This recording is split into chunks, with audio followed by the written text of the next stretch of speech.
একটা একটা করে আল্লাহ স্বীকার করি আমি পাপী, সব পাপের স্বীকৃতি দিলাম।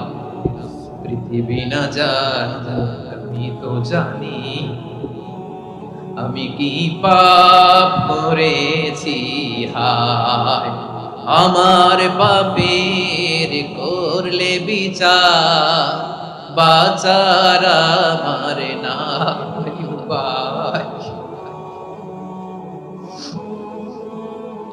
দয়াময় তুমি মাফ করো আমায়, মাফ করো আমায়। আল্লাহ তাআলা যদি দয়া করে আমাদেরকে মাফ না করে, আমাদের বাঁচার কোনো উপায় নাই। আপনি কি ভেবেছেন আপনার নামাজ দিয়ে আপনি জান্নাতে যাবেন? আপনি তাহাজ্জুদ গুজার, সেজদা দিতে দিতে কপালে দাগ ফেলেছেন, এটা আপনারা জান্নাতে নেবে না।